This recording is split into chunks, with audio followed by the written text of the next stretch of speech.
solucionaron bastante la vida, nos solucionaron mucho en la resolución de circuitos, que nosotros en la carrera esta hacemos muchísimo y la verdad que ayudaron bastante. Los teoremas que da la unidad son, yo lo ordené por, a nivel de complejidad, digamos, los más un poco fácil de comprender hasta el teorema máxima transferencia de energía, que tiene un poco más de análisis. Así que empezamos con el teorema de superposición, que este teorema nos dice básicamente que en un circuito pasivo donde actúan varios generadores, la suma total, la respuesta que da el circuito puede ser la suma total de, de los generadores en forma individual. Es decir, podemos, la suma de, la, de las componentes que da cada generador. Es decir, podemos pasivar los generadores, dejar uno solo, así sucesivamente, y al final sumar la respuesta total, y eso nos va a dar la respuesta del circuito. En la gráfica tenemos un circuito pasivo con varios generadores, tanto de corriente como de tensión, y podemos observar que se pasivan cada uno, y al final podemos, si queremos obtener la respuesta en una parte del circuito, tenemos que sumar las respuestas. Eso dice el teorema de superposición, que es básicamente que la respuesta total es la sumatoria de las respuestas individuales. Ese sería el enunciado resumido. Bien. Tenemos una aplicación sencilla donde tenemos una fuente de corriente y una fuente de tensión, y lo que hacemos es pasivar una de las fuentes, resolver el circuito, luego pasivar el otro generador, resolver un circuito, y si queremos obtener las respuestas en una de las impedancias del circuito, hacemos la sumatoria, en este caso de corrientes, si queremos saber la corriente que pasa por una resistencia. De un ejemplo sencillo, y este es el teorema de superposición. Muy bien. Ahora el teorema de Thevenin, que es bastante utilizado, y esto ayuda a resumir mucho los circuitos complejos y hacerlos mucho más simples. El teorema de Thevenin nos dice que se puede reemplazar una parte del circuito con un generador de tensión, que lo llaman de Thevenin, junto con una resistencia en serie de Thevenin. Este generador y esta resistencia tienen el mismo comportamiento en los puntos donde se toma la parte del circuito donde se va a reducir. Y bueno, nos quedaría para teorema de Thevenin, digamos, obtener el método para poder calcular la tensión tanto de Thevenin como la resistencia. En el caso, para calcular la resistencia de Thevenin, es lo que ve el circuito en los puntos donde nosotros queremos reemplazar el circuito. Lo que hacemos es pasivar los generadores y determinar una resistencia equivalente, en el cual los puntos donde nosotros vamos a reemplazar es lo que va a ver la carga. Y luego, para el generador de Thevenin, lo que tenemos que hacer es resolver el circuito, es decir, encontrar qué tensión representa esos puntos y con esa resistencia en serie.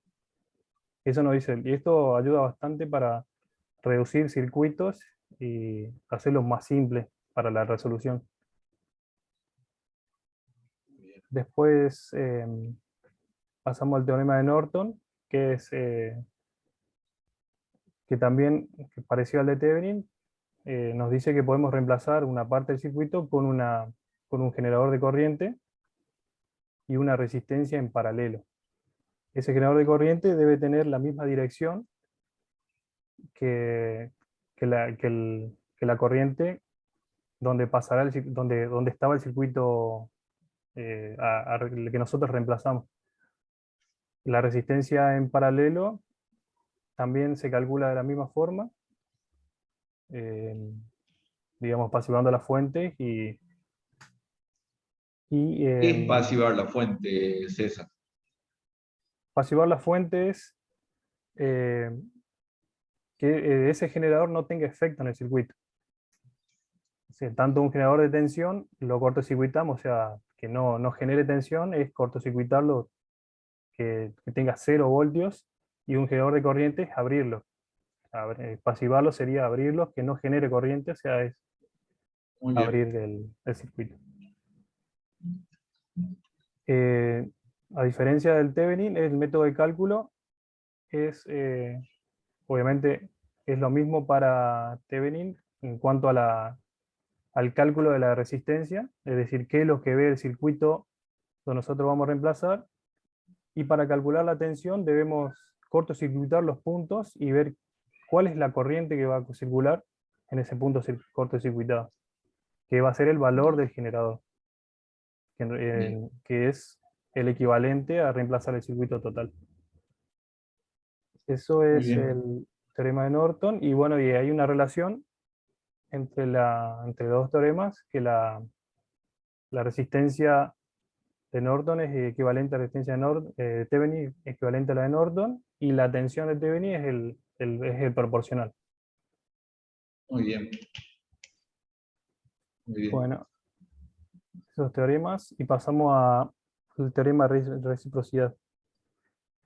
Este teorema nos dice que para circuitos donde haya un solo generador, nosotros podemos, la respuesta que tiene, eh, la respuesta que produce este generador en una parte del circuito es equivalente si nosotros reemplazaríamos ese circuito en la parte donde nosotros mediríamos la respuesta, y obtendríamos una equivalencia donde nosotros sacamos ese generador.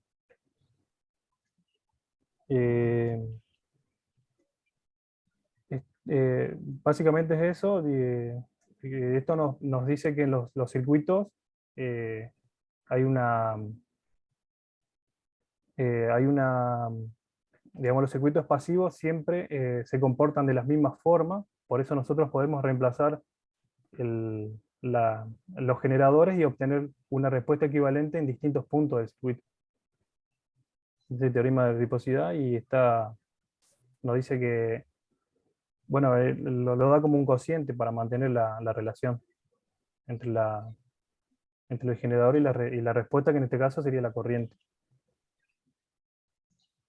¿Tiene un ejemplo de? Tenía Ah, un sistema conceptual que era, me voy a adelantar un poco, básicamente era que si nosotros ponemos un generador, vamos a tener una respuesta en una parte del circuito pasivo.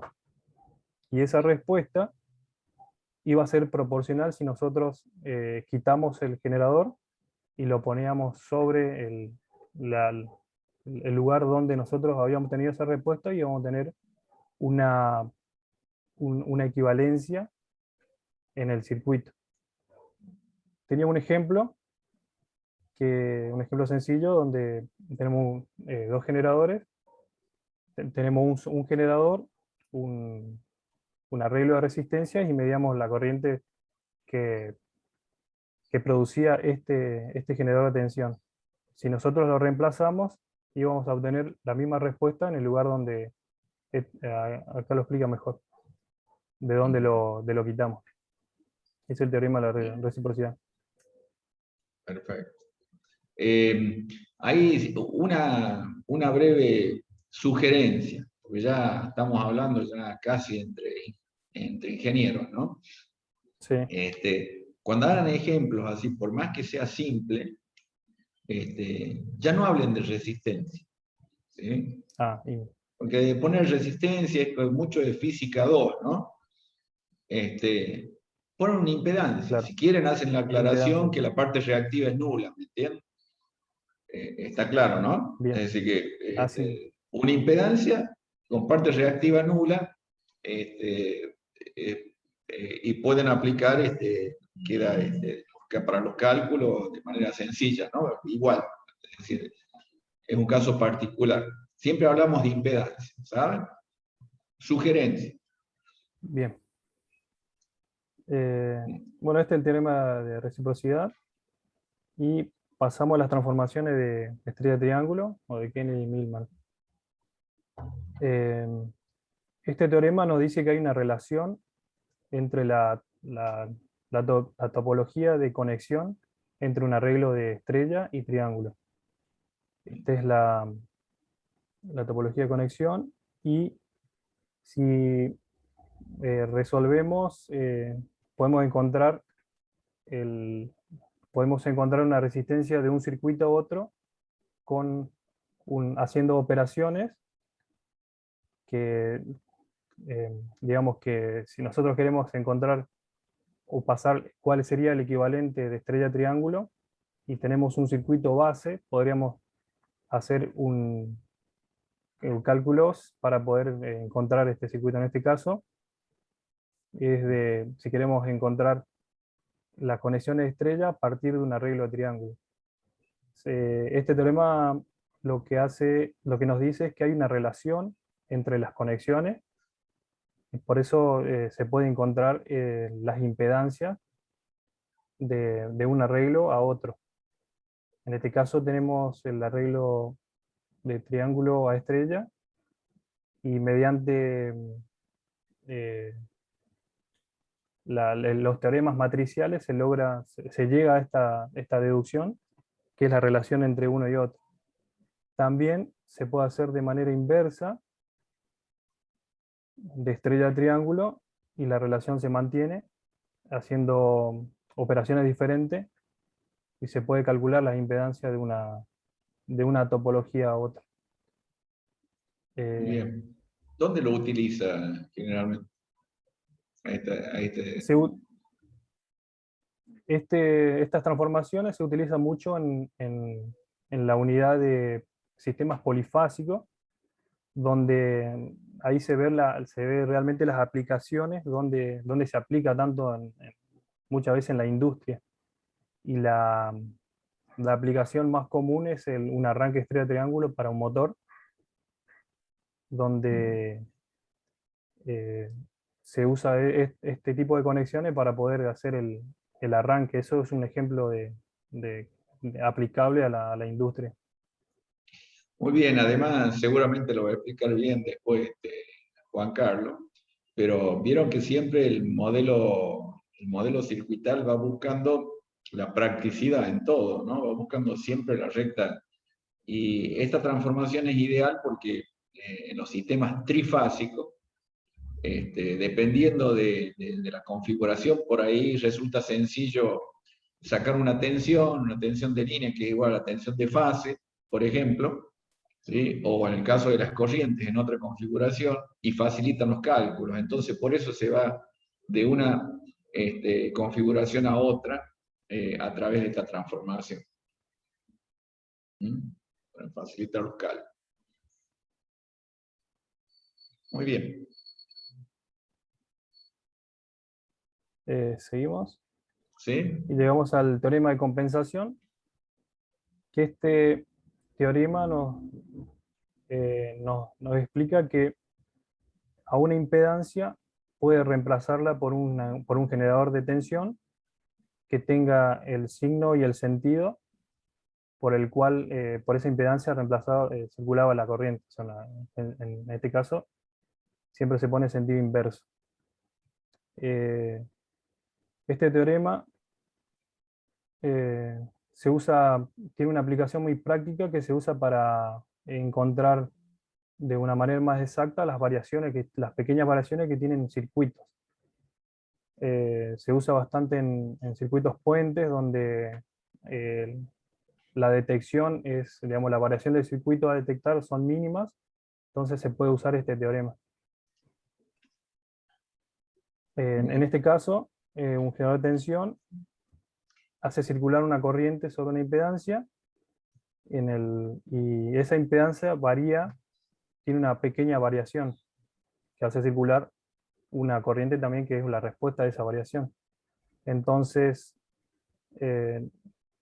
Con ese teorema podemos reemplazar ese efecto de la corriente variable por un generador de tensión y dejar todo el circuito en función de la corriente con el cual la variación de tensión se pudo reemplazar por el generador. Así todo el circuito queda más simple y se puede encontrar las variaciones en cada punto del circuito sobre las impedancias. Muy bien. Y por último, eh, teorema de máxima transferencia de energía. Este teorema nos dice que o sea, este teorema nos permite encontrar los valores para el cual eh, un circuito va a transferir su máxima transferencia de energía. Es decir, los valores de carga que debe tener el circuito para que la transferencia sea máxima. Eh, para eso primero se analiza se utiliza un generador con su respectiva resistencia, con su respectiva impedancia, con parte real y parte compleja, y la impedancia de carga también, de la misma forma, tiene parte real y parte imaginaria. Se hace un análisis de la corriente que pasa por el circuito y se obtiene la, la fórmula de la corriente que incluye a ambas impedancias, tanto del generador como de la carga, y luego se analiza digamos, la función para la potencia. ¿Cuál es la potencia en la carga que va a tener respuesta en esa función?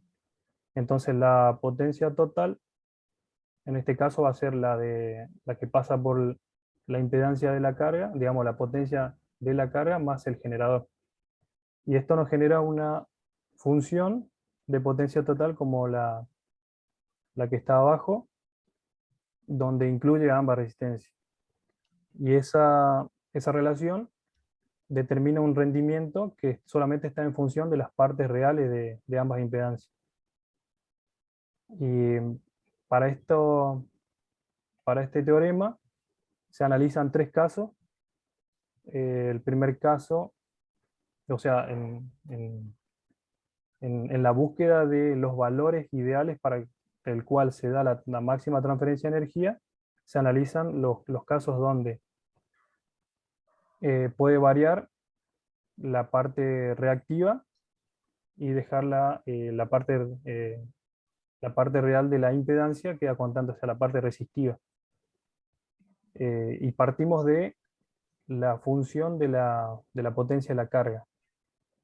Si observamos la ecuación, sabemos que para reducir el valor del denominador, la parte imaginaria debe ser la conjugada a la parte de,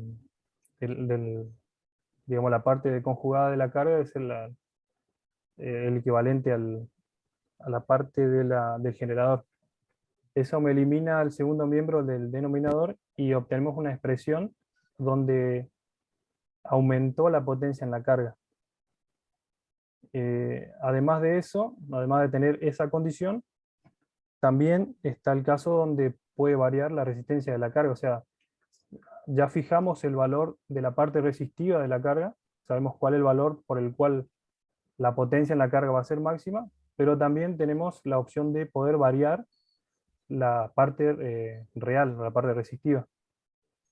Para eso se deriva la expresión y se iguala a cero para buscar un máximo.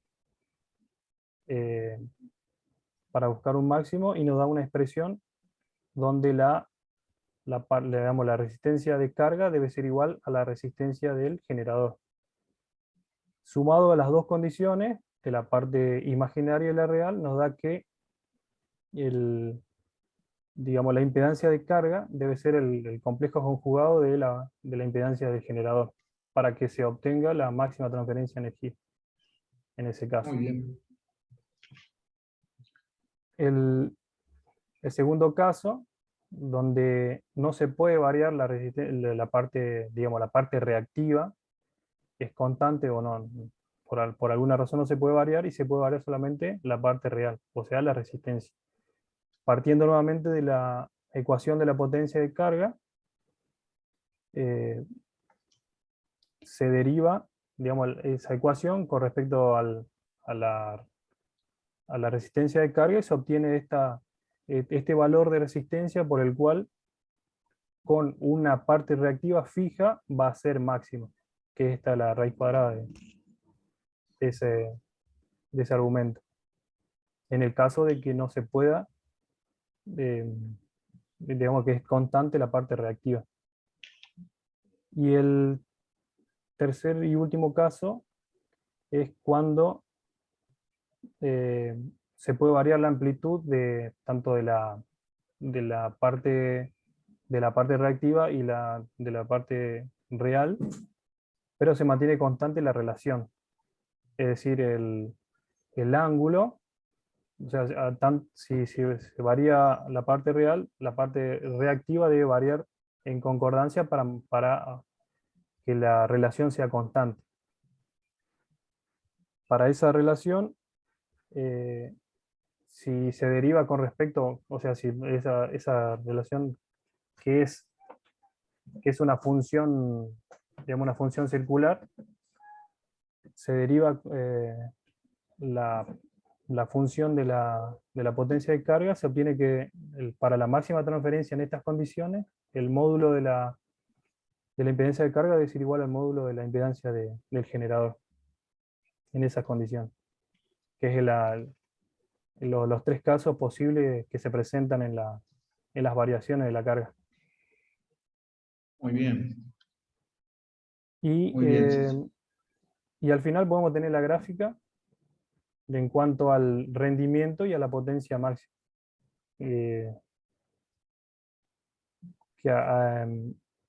O sea, el teorema también nos explica que a mayor rendimiento la potencia es menor y viceversa. A mayor potencia el rendimiento baja.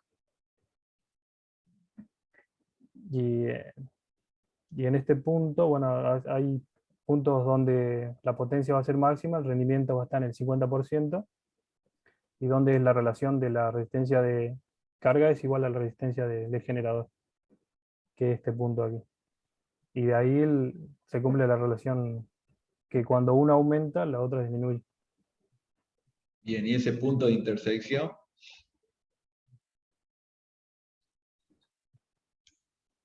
Este punto Sí. no lo analicé, pero es cuando digamos, esta gráfica es cuando se cumple cuando la parte reactiva es el conjugado digamos, la parte reactiva de la carga es el conjugado de la del generador. Y acá me faltó una gráfica más donde se puede obtener un rendimiento mayor, pero con una potencia más baja. Bien. Ese es el teorema. Bien, muy bien. Muy bien, César.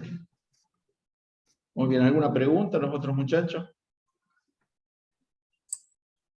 No, profe, bastante claro. No. No, Bueno, bastante claro. Se pasa la verdad. muy bien, Me muy cuesta bien, mucho César. hablar No, es muy importante que se es bueno para suelten y practicar, expliquen. para aprender. Sí, señor, nos hace falta siempre los ingenieros convencer. Entonces, eso es muy importante. Así que, muy bien, lo felicito. Lo que le Gracias, pido profe. que vayan subiendo a todos, ¿no? Las presentaciones, que ahí por el grupo de Telegram súbanla, ¿saben? Bien, De ok. acuerdo. Así que yo mismo la voy a utilizar en clases ya para venideras. Así que, por supuesto, voy a respetar el derecho de autor, no les voy a comentar. Muy bien, muy bien. Dejo de compartir. Sí. Ahí está. ¿Quién sigue? ¿Facundo? Yo si quiero, profe. Bien.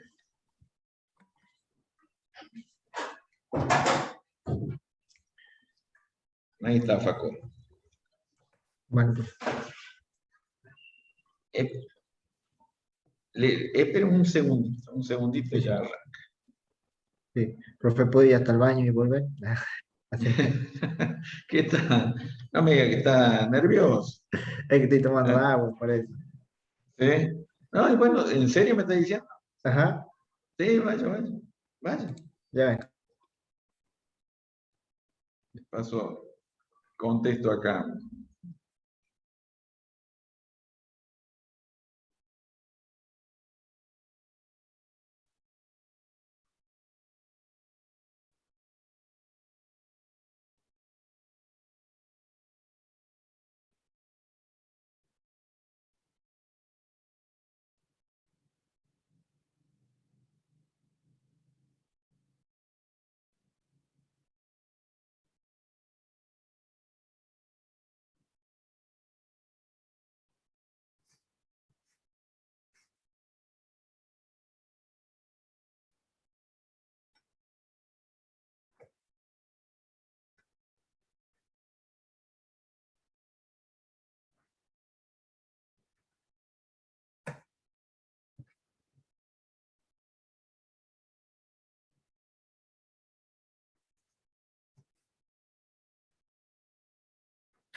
Dele nomás, cuando quiera, Facundo. Bueno, profe.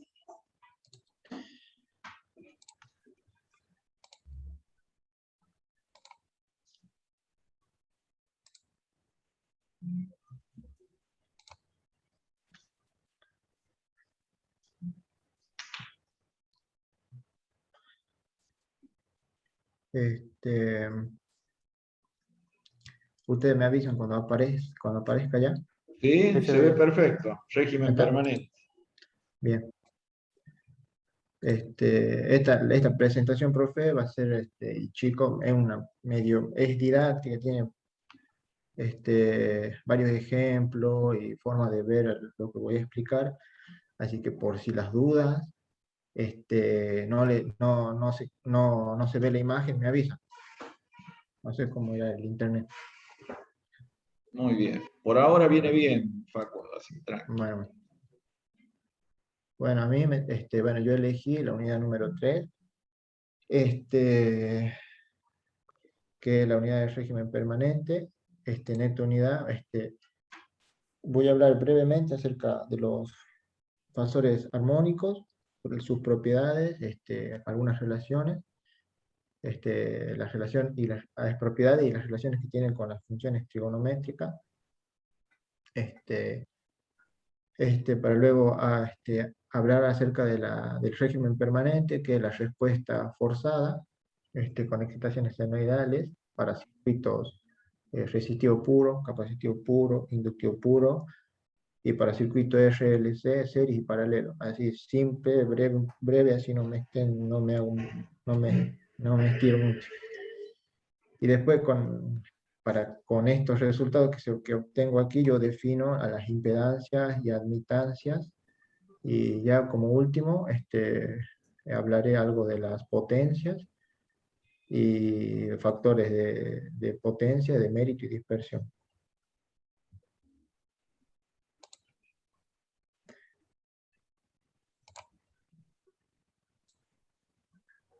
Bien. Bueno, sí, si recordamos una de las formas en las que se puede representar un vector, un número complejo, en este caso usamos la forma exponencial, podemos definir al fasor armónico, a un fasor,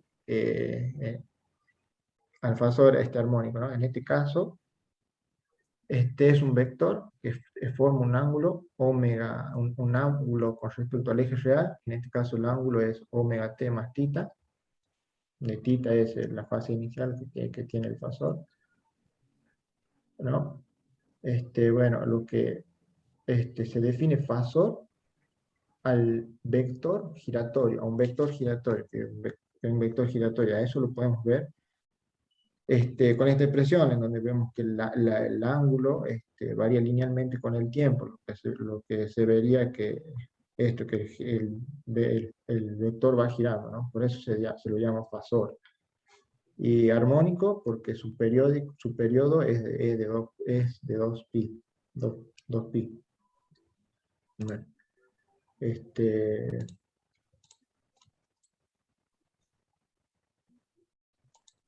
bueno, la correspondencia que tiene el fasor, ahí me avisan si se cargó, la correspondencia entre un fasor y las funciones trigonométricas, se la puede observar de esta manera, como se ve ahí, no sé si está viendo.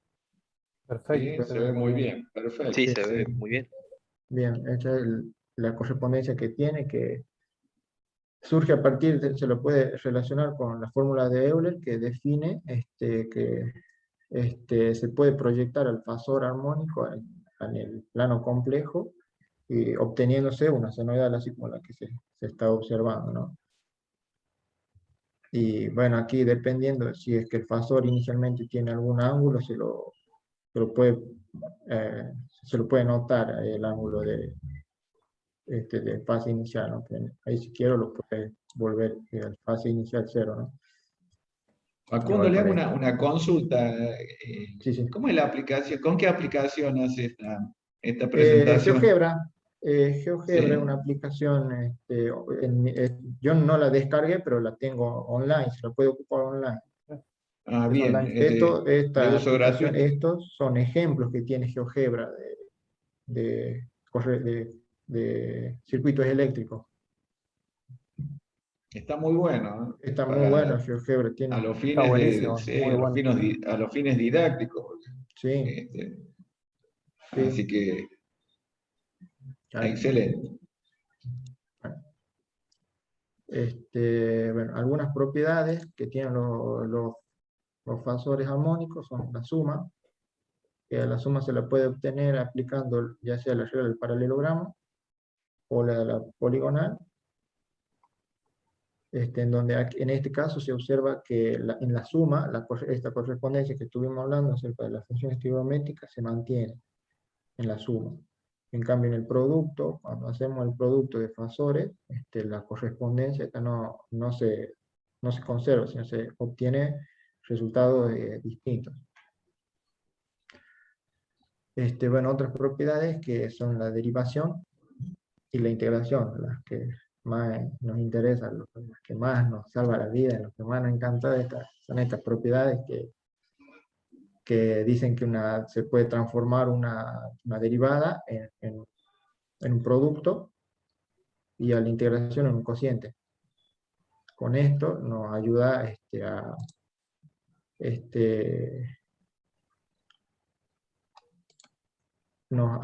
a llegar a las soluciones de ecuaciones íntegro-diferenciales para hacerlas más sencillas.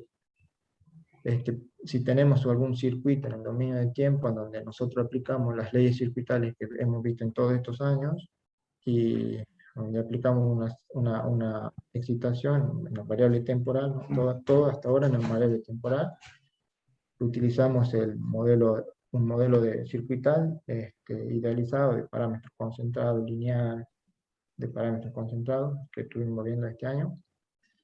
Llegamos a una ecuación de equilibrio en el dominio del tiempo, que es una ecuación íntegro-diferencial.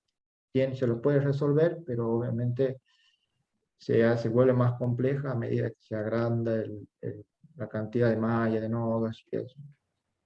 Para solucionar esto, o para usar una forma más efectiva de encontrar la respuesta, lo que hacemos es pasar al dominio de la frecuencia, utilizando los armónicos simples, los fasores armónicos, en donde encontramos ahora una ecuación de equilibrio, pero esta vez está transformada y se vuelve una ecuación algebraica ya más simple. Y si queremos encontrar la respuesta temporal en el dominio del tiempo, aplicamos lo que es la transformada inversa, ¿no? La transformada inversa. Este método o este método se usa cuando tenemos excitación de tipo senoidal únicamente. Bueno, aquí tenemos un breve ejemplo que lo saqué del libro, que es un circuito RLC, donde se resuelve siguiendo estos pasos, digamos. No sé si quiere que se lo expliquen. Bueno, aquí llegamos obtenemos la ecuación de equilibrio en el dominio temporal, ¿no? A esta ecuación lo pasamos al dominio de la frecuencia, ¿no? Que acá en donde dijimos, con lo que dijimos anterior, que las derivadas se transforman en un producto y las integrales en un cociente, y operando esta ecuación algebraica ya es sencilla, obtenemos una respuesta transformada en el dominio de la frecuencia. Y para obtener la temporal hacemos la transformada inversa y obtenemos la respuesta en el dominio del tiempo. Bien, Ahora, Facundo. ahora paso al régimen permanente, bueno, lo que es la respuesta forzada, en un circuito resistivo puro, capacitivo puro o inductivo puro. Correcto. Bien.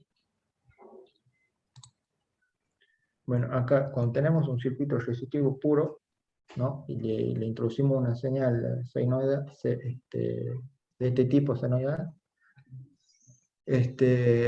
y siguiendo estos mismos pasos, ¿no? de plantear la ecuación de equilibrio en el dominio temporal, la transformamos al dominio de la frecuencia y obtenemos que la respuesta para la corriente en este circuito se la obtiene haciendo el cociente entre la tensión y la resistencia. Acá vamos a ver otra gráfica, de qué es lo que ocurre, cómo se ve en los fasores, la correspondencia entre corriente y tensiones en un circuito resistivo puro. Se observa en este tipo de circuito que la corriente y la tensión están en fase, se mueven en fase, estar solamente proporcionado por la resistencia, ¿no? El cociente de la resistencia, ¿no? Muy Bueno, bien, ahora Facundo. para un circuito... Da la sensación que estamos hablando entre colegas ya. Los felicito, muy bien los dos, César y Facundo está acá. Así vale la pena realmente, ¿eh? Vieron cómo, así que después me va a decir bien de cómo usar esa aplicación, porque facilita muchísimo Sí, la didáctica. y te ayuda a entender mucho más rápido, a poder verlo, a lo que estás leyendo. Está muy buena esa la aplicación. A mí, por ejemplo, esta unidad me gustó bastante, me atrajo mucho. Yo Esa es la sabía... pregunta, usted sabe que esa es la pregunta que le iba a hacer, porque bueno, César de entrada dijo que, bueno, los teoremas los utilizó en otras, o sea, permanentemente en otras materias, así que quedó bien en claro por qué eligió esa teoremas circuitales, ese capítulo. ¿Y usted? Claro, a mí esta unidad me gustó más por cómo vi que todo empezó a tener sentido en todo lo que vengan cursando en la carrera. Vi que lo que me enseñaron en primer año, todo va recayendo acá, lo que fui aprendiendo en segundo, y al poder ver todo eso aplicado en algo práctico, como por ejemplo lo que me gustó más que el tema de las potencias, se lo puede analizar cómo varía la potencia activa y reactiva en un motor, en las líneas eléctricas, esas cosas. Verlo así, digo, ya es como diciendo, con razón te enseñan todo esto desde el principio. Y bueno, ahí como que me Ahí atrajo empieza a más, ver, ahí empieza a ver las ventajas de ser ingeniero, ¿no? claro, claro, y es como que ahí me empezó a gustar más la carrera, digamos, el primer y segundo año como que es un poco tedioso todos esos cálculos que te hacen hacer, y ahora ver esto es como que, ahí como que ya empieza a tomar sentido de las cosas que te van a enseñar. Ahí le perdonamos a todos esos libros de primero y segundo. Sí, Sí, la verdad. es así, es así. No, muy bien, justamente ese es el objetivo de la materia. Así que me hace sentir bien que realmente se logre. Justamente ese es el objetivo, que ustedes vean que cómo se integran todos los conocimientos que han traído hasta acá y les va a servir para el resto de su vida profesional. Ujú. Bien, sigo. Bueno, en el caso de tener un circuito inductivo puro, bueno, seguimos aplicando el mismo procedimiento, encontrando la ecuación de equilibrio temporal, la pasamos a dominio de la frecuencia. Y bueno, acá vamos a ver lo mismo que conté hace rato, con la correspondencia entre el fasor como en un circuito inductivo puro, ¿no? Donde aquí la correspondencia entre la tensión y la corriente, se ve que la tensión adelanta la corriente en un circuito inductivo, y el ángulo de desfasaje, el ángulo de 90 grados, se lo puede ver aquí o aquí. Se puede ver. Y bueno, en el caso de un circuito capacitivo, bueno, lo cambiamos, la corriente adelanta la tensión. Eso es lo que ahí se puede visualizar, ¿no? En cuanto al análisis del circuito, se sigue de la misma forma que en el resistivo y en el inductivo. Se busca una respuesta, se plantea la ecuación de equilibrio, se transforma y bueno, y se obtiene esto. Muy bien, Paco. Ahora pasamos al régimen permanente en circuito serie paralelo.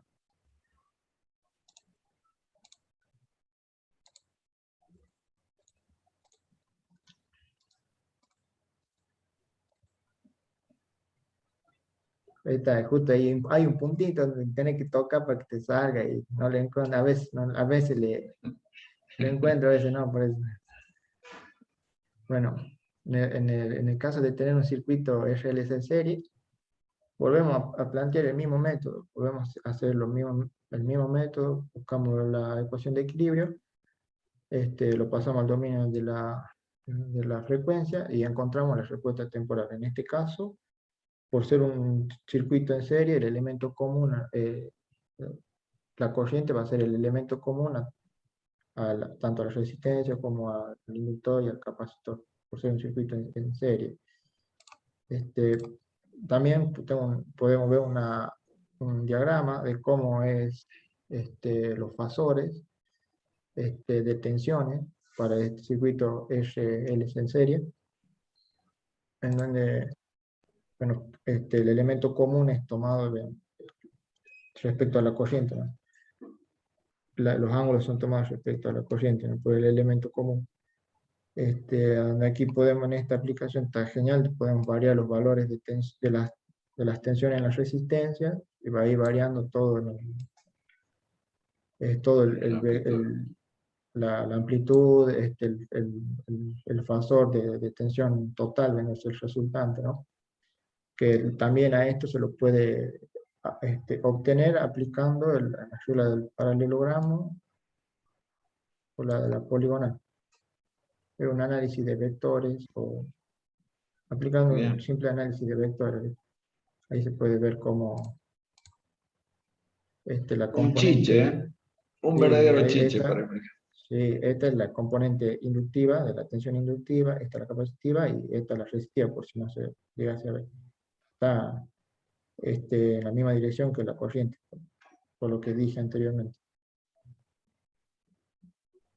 Muy bien, excelente. Bueno, y en el caso del paralelo no encontré un diagrama, no encontré una simulación, pero es básicamente lo mismo. En el circuito paralelo planteamos también la ecuación de equilibrio en el dominio del tiempo, la transformamos y para hacer el análisis de los fasores, lo tengo acá en chiquitito, donde ahora el elemento común va a ser la tensión, un circuito en paralelo. La tensión es común a la resistencia, al capacitor y al inductor. Podemos aplicar así la regla de paralelogramo o poligonal y obtenemos en este caso la respuesta de la corriente total en el circuito RLC. Ahora, no sé si podemos ver,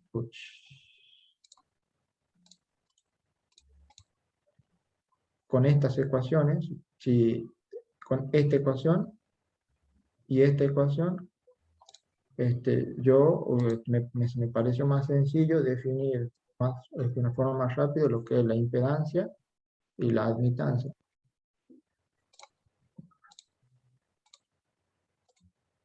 Recordando a esa ecuación que la obtuvimos en el circuito RLC serie, vimos que están relacionadas por un número complejo en el denominador, en donde este denominador, a este número complejo del denominador lo conocemos como la impedancia, en donde la parte real de este número complejo es la parte reactiva del circuito, no, resistiva quiero decir, resistiva, y la parte imaginaria es la reactiva. Si tendríamos, por ejemplo, un circuito solamente RC, tendríamos una reactancia capacitiva, y si fuera un circuito RL, un inductor nomás, tendríamos una reactancia inductiva. Y bueno, la reactancia total vendría a ser la diferencia entre la reactancia inductiva y la capacitiva para este caso, en el circuito RLC. También encontré un diagrama de impedancia, como podemos ver, cómo va variando la impedancia al variar los parámetros de la resistencia y de la inductancia, y de la reactancia, quiero decir. Bueno, acá está que tenemos que recordar que la impedancia es un número complejo que también tiene tiene un módulo que se lo obtiene aplicando la raíz cuadrada de la parte real al cuadrado y la reactancia al cuadrado. Y el ángulo es el arco tangente de la reactancia sobre la resistencia. Bueno, aquí si variamos, aquí lo podemos ver también, si variamos los valores tanto de la resistencia, de la reactancia inductiva o la capacitiva, bueno, vamos a tener los distintos valores para la impedancia. Genial, te ayuda a ver todo, digamos. Y bueno, para la admitancia no pude encontrar tampoco una animación, pero lo podemos representar por este triangulito, por este triángulo rectángulo, ¿no? En donde si recordamos nosotros el circuito RLC en paralelo, que vimos hace rato, obteníamos esta ecuación, que es la respuesta de la corriente resultante en ese circuito, la corriente total. También vemos que está relacionado con un número complejo. A este número complejo lo llamamos admitancia, que es este que está entre corchetes, en donde la parte real de la admitancia se denomina la conductancia, que es la inversa de la resistencia, y la parte imaginaria es la susceptancia, que es el inverso, inverso sí, a la reactancia. Bueno, ya casi planteamos el triangulito rectángulo, vemos que la hipotenusa es el módulo de la impedancia, de la admitancia, quiero decir, se lo obtiene aplicando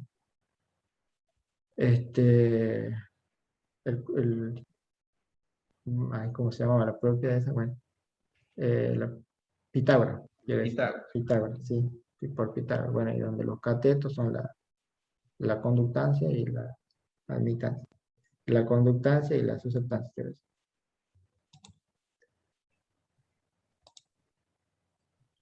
Ahora pasamos a lo que es la potencia, a las potencias instantáneas y a las potencias aparentes, activa y reactiva.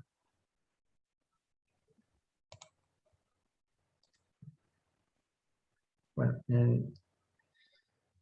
si nosotros analizáramos un circuito pasivo, ¿no?, en donde nosotros aplicamos una tensión senoidal, vamos a obtener también una corriente senoidal desfasada a un cierto ángulo con respecto a la tensión.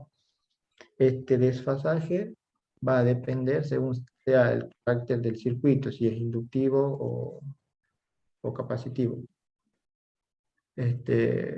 Nosotros sabemos que la potencia se la define por el producto, o se lo puede calcular por el producto de la corriente y la tensión.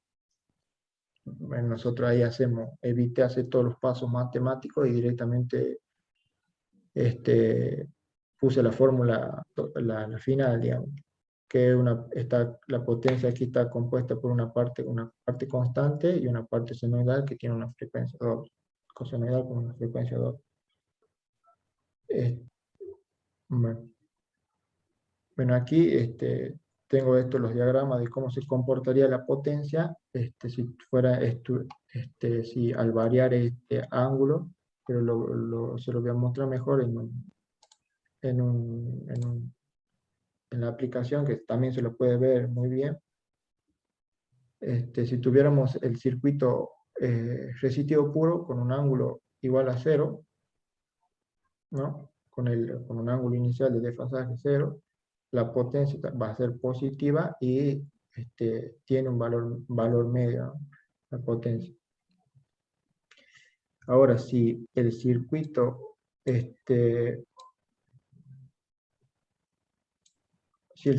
fuera de carácter inductivo, el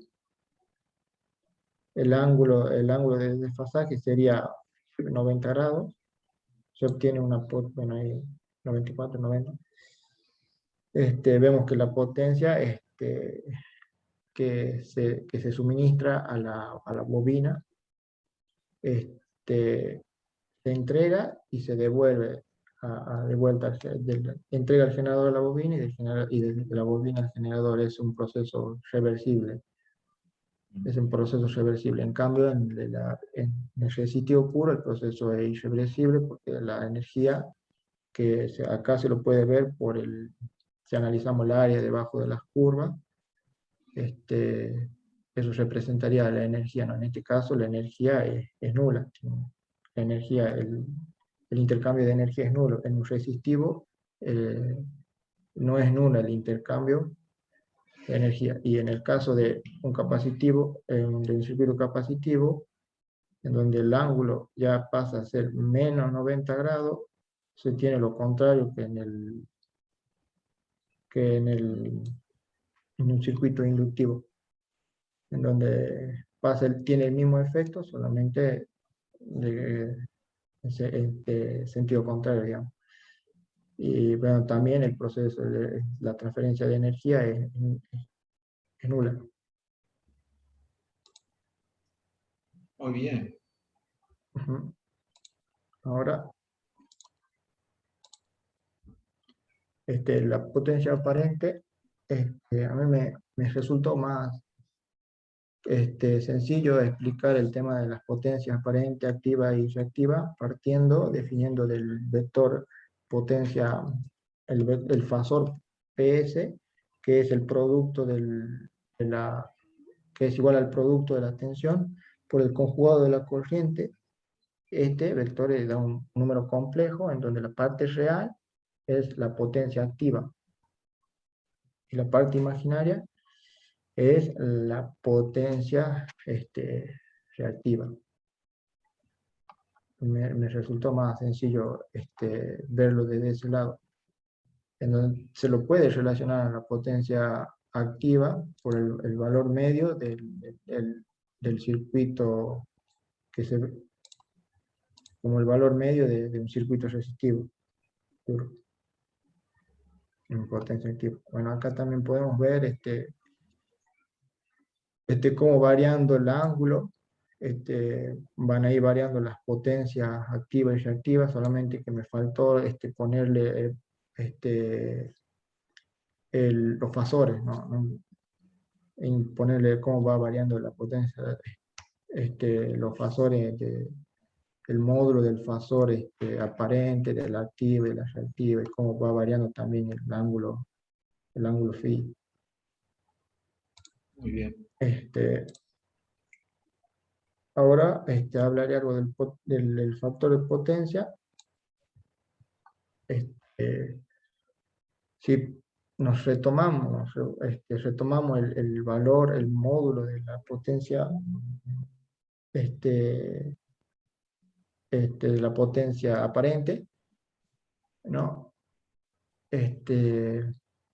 Vemos que el coseno phi es vendría a ser lo que la potencia aparente se transforma en potencia activa. ¿Ya?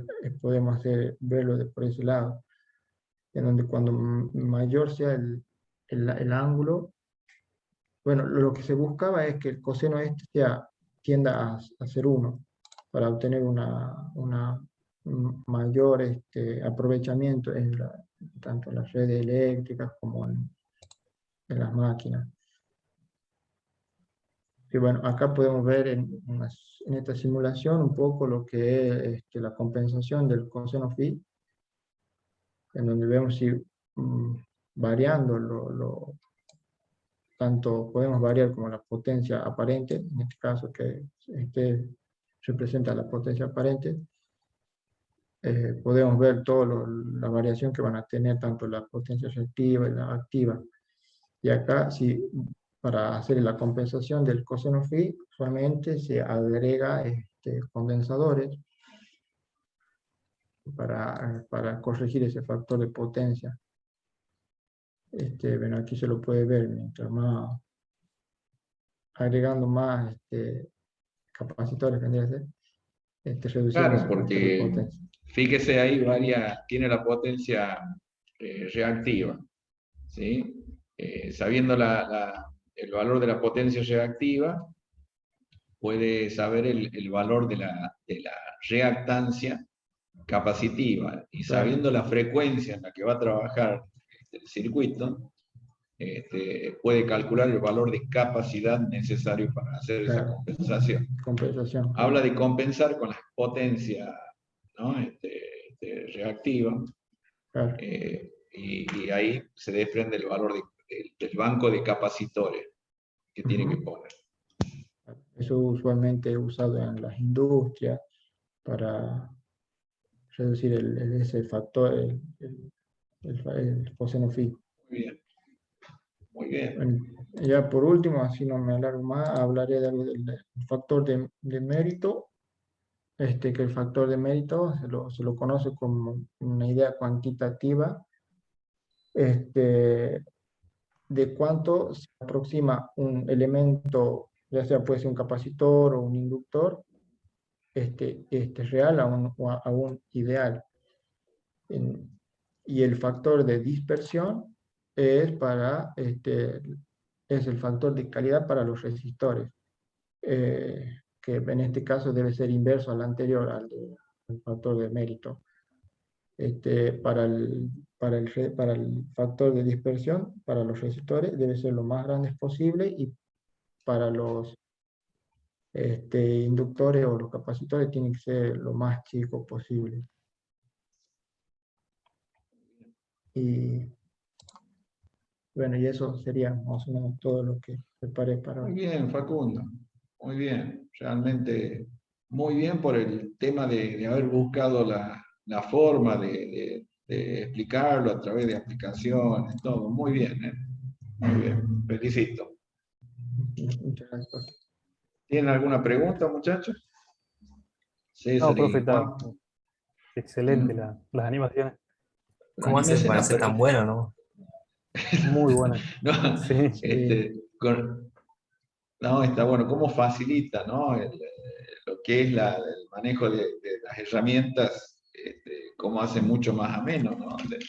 Esto es una cuestión que ya les dije, ¿no? Generacional. En el caso nuestro teníamos que verlo en la pizarra mediante fórmulas nada más. El tema tenía su ventaja, que era hacernos trabajar más todo el tema del razonamiento crítico, ¿no? El análisis racional de las cuestiones.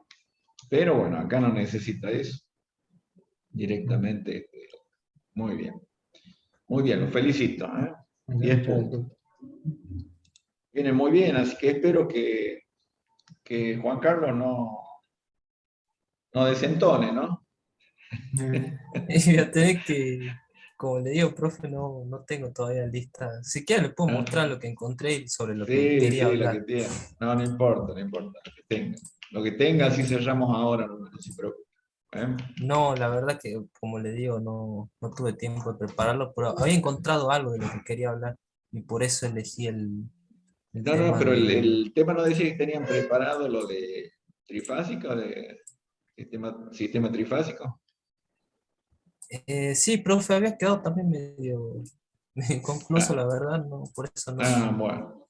Bueno, de lo que quiera, dele, anímese y va. ¿Eh? Oye, espera un ratito.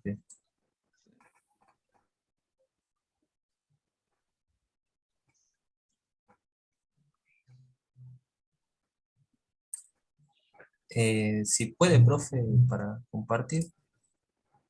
Listo. Como le digo, profe, la verdad preferiría esperar, si me puede esperar aunque sea un día, pues me gustaría terminarlo bien, la verdad. Encontré este artículo.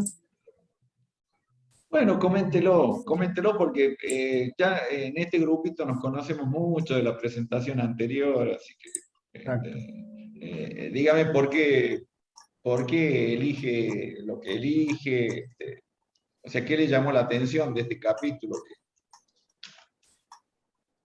Lo que me llamó, elegí este capítulo más que nada porque eh, primero me gustó mucho el tratamiento matemático que le da, eh, lugares geométricos.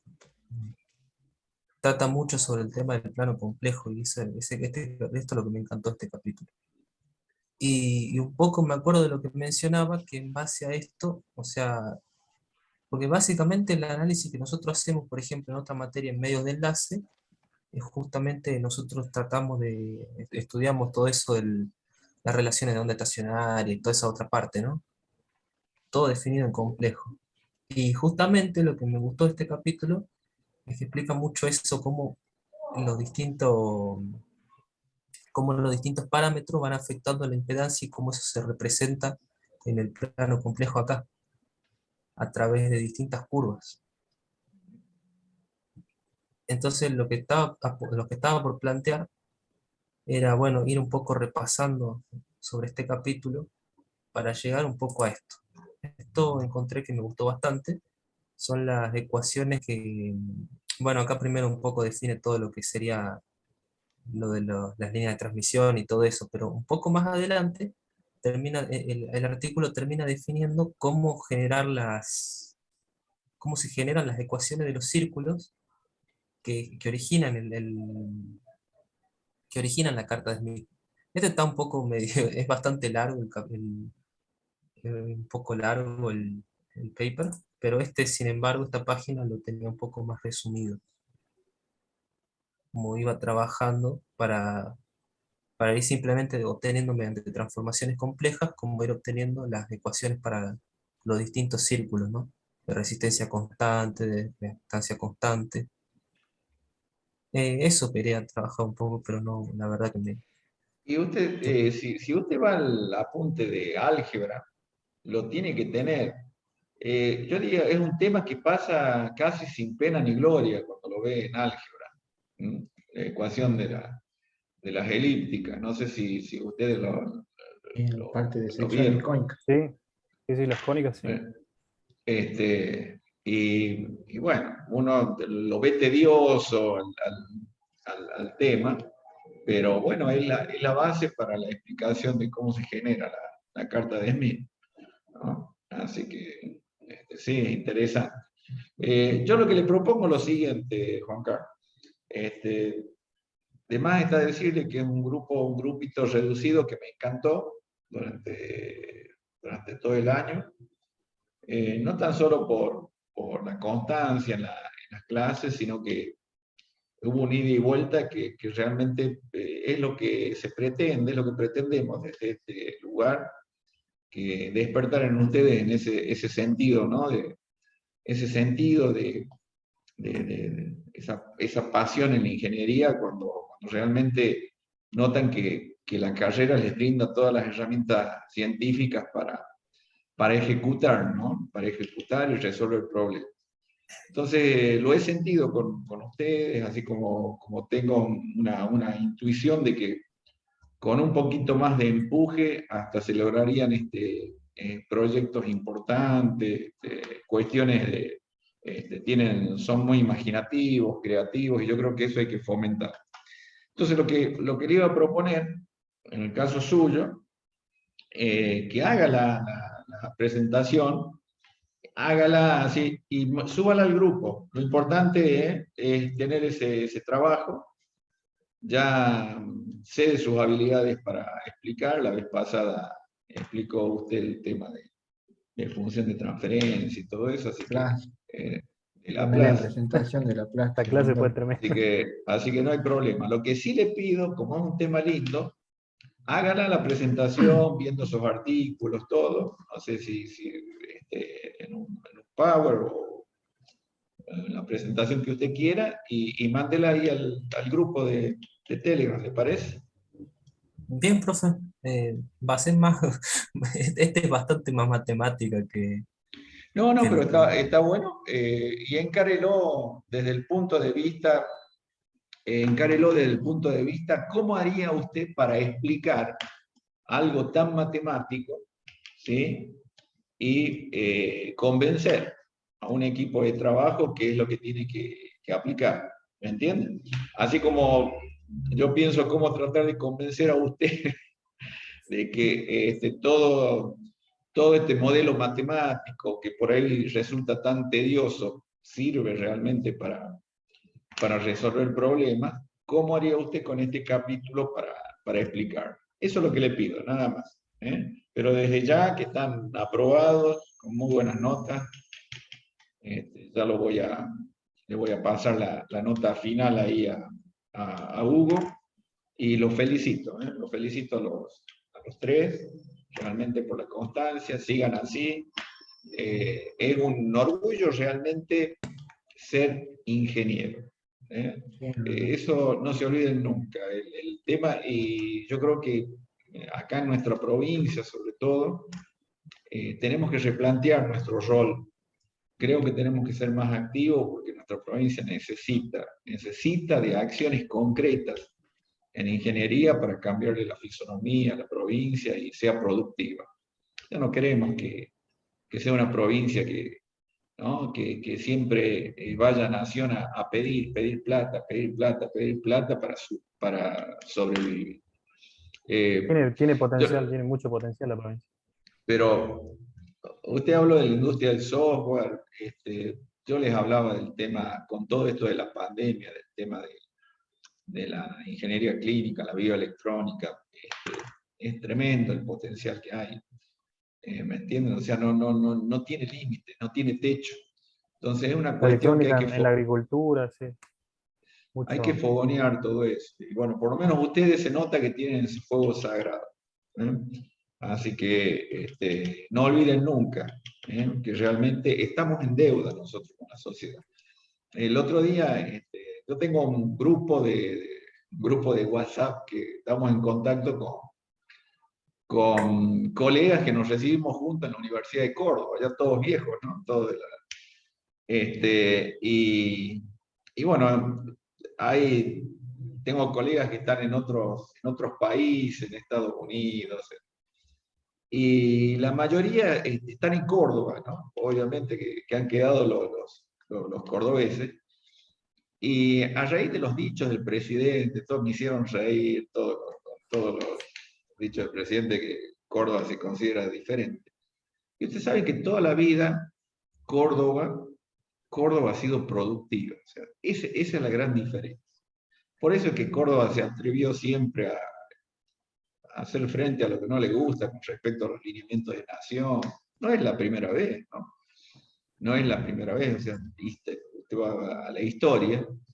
Y en la época que yo fui a estudiar ahí en Córdoba para recibirme de ingeniero, el título era ingeniero electricista electrónico, ya estamos hablando ya de 30 años, ya voy por los 30 años, sí, y el tema dentro de la universidad, cuando estábamos cursando, nos sentíamos como de una élite. Se los digo, miren, se los digo con total humildad, ¿no? Porque realmente en esa época había cuestiones que eran muy incipientes. Creo que les comenté a ustedes de dónde salió la inclinación por el tema de la electromedicina, que en ese momento se la conocía como electromedicina. Habían venido unos profesores belgas que eran un espectáculo en el tema. Y Córdoba siempre ha tenido ese motor impulsor de ser autosuficiente, ser productivos, la mayoría de Profe, los... disculpe, está grabando, ¿no? Sí. Bueno, Tienes razón.